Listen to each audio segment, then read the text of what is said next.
Shalom Aleichem, damai sejahtera.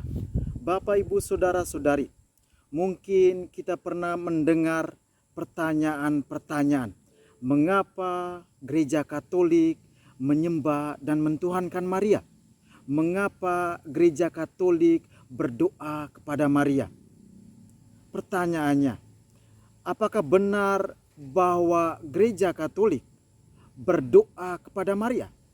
Apakah benar bahwa gereja Katolik menyembah dan mentuhankan Maria?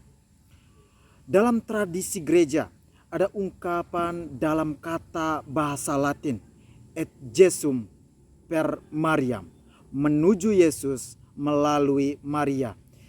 Istilah ini bukan berarti bahwa gereja Katolik berdoa kepada Maria. Kita tidak berdoa kepada Maria, tetapi berdoa bersama Maria. Kita menyerahkan doa-doa kita kepada Maria agar ia menyampaikan, membisikkan doa-doa kita itu kepada telinga putranya. Keyakinan iman ini bukan tanpa alasan.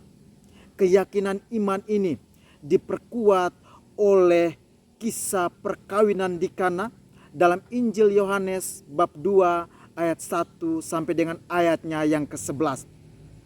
Penginjil Yohanes mengatakan, ketika tuan pesta kehabisan anggur, Maria berinisiatif datang kepada Yesus dan menyampaikan permasalahan, menyampaikan persoalan dan beban yang dihadapi oleh si tuan pesta. Mereka kehabisan anggur, kata Maria. Menanggapi itu, Yesus berkata, "Mau apakah engkau daripadaku, Ibu? Saatku belum tiba. Belum tiba waktunya untukku melakukan tanda-tanda dan mukjizat-mukjizat itu di hadapan umum, di hadapan publik." Tetapi karena Maria sendiri yang datang meminta kepada Yesus, maka Yesus pun tidak dapat menolak permintaan ibunya. Maka kita pun yakin bahwa Yesus tidak akan menolak doa-doa yang kita serahkan, yang kita sampaikan, yang kita berikan kepada Maria. Sebab bukankah seorang anak tidak akan menolak permintaan baik, permintaan luhur dari ibunya? Saudara-saudari, dengan kekuatan doa kita percaya bahwa ketika Maria melihat dan mendengar kesulitan kita, maka dengan lemah lembut, dengan kasih keibuannya, ia akan membisikkan doa-doa kita itu kepada Yesus. Ia akan meminta Yesus bekerja, melakukan sesuatu di dalam hidup kita, melakukan mukjizat, melakukan apa yang kita butuhkan, apa yang telah kita sampaikan di dalam doa kepadanya. Bapak, Ibu, Saudara-saudari, terlepas dari itu, pertanyaannya, mengapa gereja Katolik menghormati Maria? Mengapa gereja Katolik memiliki hubungan emosional dengan Maria?